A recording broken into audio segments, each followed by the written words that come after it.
So we're now going to talk a little bit about our baby's need to communicate. So we've explored already that our baby will give us early cues of things that they might need, like rooting when they want to feed.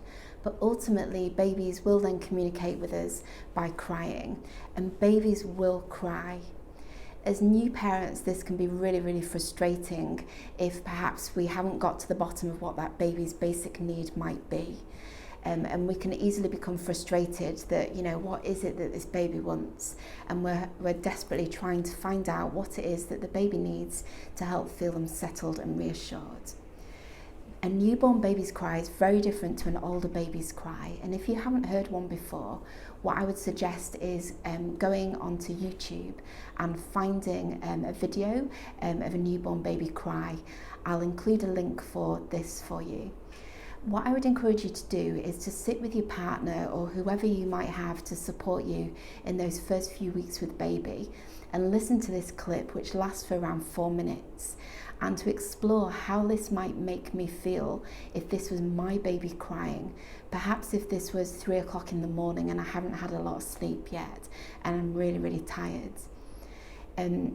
It's a really important activity, and again, one of these things that when we come back and speak to parents a couple of months along the line about what do you wish that you'd learnt in parent education classes, that very quickly you pick up the practical skills of nappy changing and bathing and feeding, but perhaps it's the coping with crying, coping with parenting that you wish you'd explored a little bit more. So do have a practice at doing this activity. Explore with your partner, explore with your support mechanism, who is going to be there to support you, who might you be able to call if you get to the point where you feel that you're not coping with this crying very well and that you need a little bit more help or support because you're becoming frustrated by this. Babies will make a connection even if you haven't got to the bottom of what that basic need is, by being held close, even if they are crying and you haven't got to the bottom of what it is yet, the baby knows that I'm safe and secure. They know that as a parent, you're trying to work out what it is that they need, even if you haven't got to the bottom of it. What we will introduce you to is something called ICON. This is not a new concept, but a new campaign for 2020. ICON is a means of recognising that infant crying is normal. So I stands for that. Infant crying is normal. Babies will cry. It's part of their normal development. It's part of their means of communicating with us. And it's normal. C stands for comfort methods. So what might I be able to do as a new parent to help meet my baby's basic needs, to help comfort and reassure them?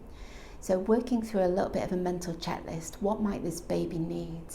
Maybe they're hungry, maybe they just woke up and felt a little bit lost and alone and needed that reassurance of being picked up and held and to feel safe and secure.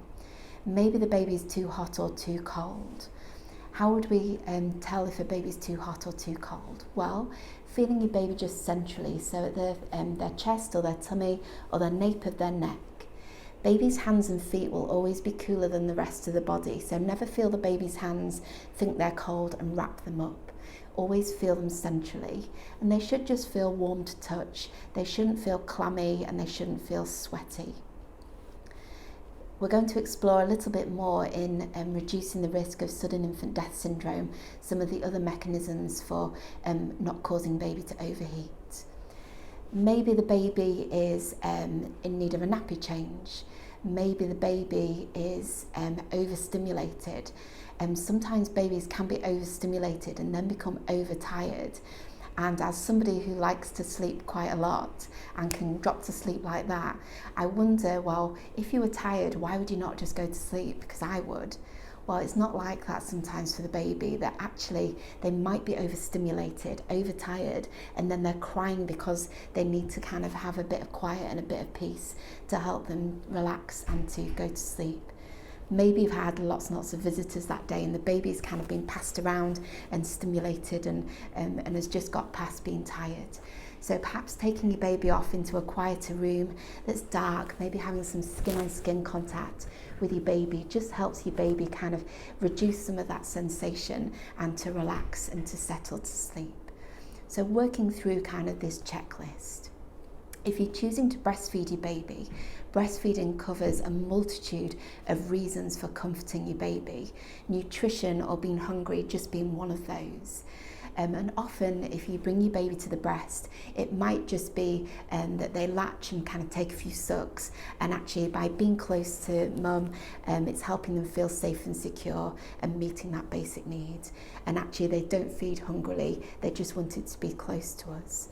So a little mantra for if you are choosing to breastfeed your baby, and a means of comforting them is, if in doubt, you can get it out, okay? And offering your baby the breast might settle and relax them. Conversely, sometimes babies can be hungry, and maybe it has been that occasion where babies had to cry for a few minutes and you've been in the shower before you can get to them, and they actually are hungry and they're sort of rooting, but because they're in a bit of a state with crying, that by bringing them to the breast straight away, they don't kind of latch and feed. And it might be that you need to spend some time just gently kind of moving around with your baby and kind of getting them nice and calm before they then come to the breast and latch and feed. So C is for the comfort relief measures. O stands for it's okay to walk away. So if you have picked your baby up and held them close and tried to work through that checklist of what the baby's basic needs might be, but actually you've not quite got to what it is yet and the baby is still crying, it's okay to put your baby down in a safe place and to step away if you feel like you're getting to the end of your ability to cope with that crying. A baby's cry is attention grabbing, and it's designed for us as parents not to be easy to ignore. It's designed to elicit a response. But as new parents, having not got to the bottom of what it is the baby might need, this can be really frustrating.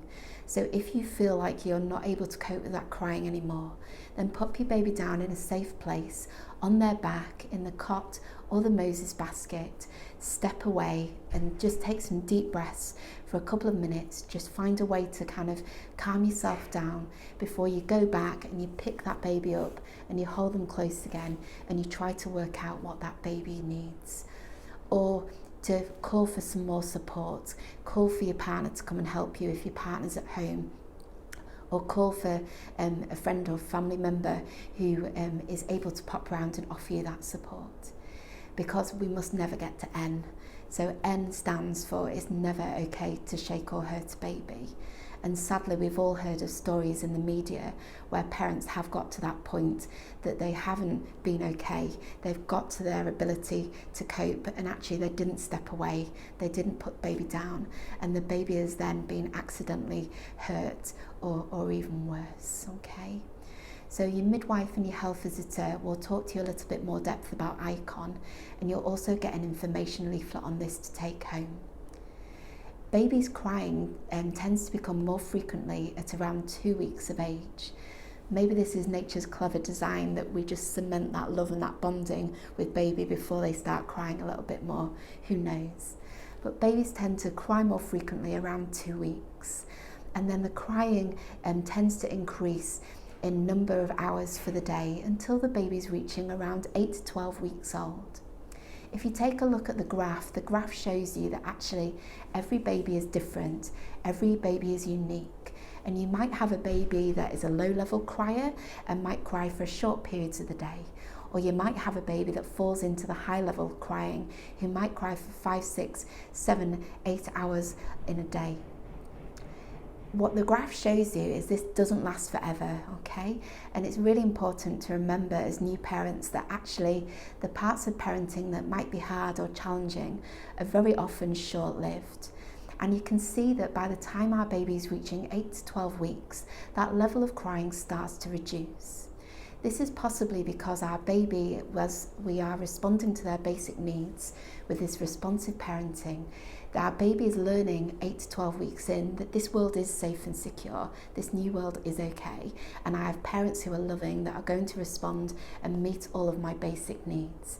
And as they make this repeated connection, their level of crying will start to reduce. It could be as well that you are worried that your baby is crying for prolonged periods of time, that you wonder whether actually something isn't right with baby. Is baby unwell? Are they trying to tell me something isn't quite right? So if you are worried about your baby not settling and crying, and you're concerned that the baby is unwell, then to get some advice from a healthcare professional, so be that a midwife or your health visitor, your GP, out of hours GP, or to call 111 for advice if you're concerned.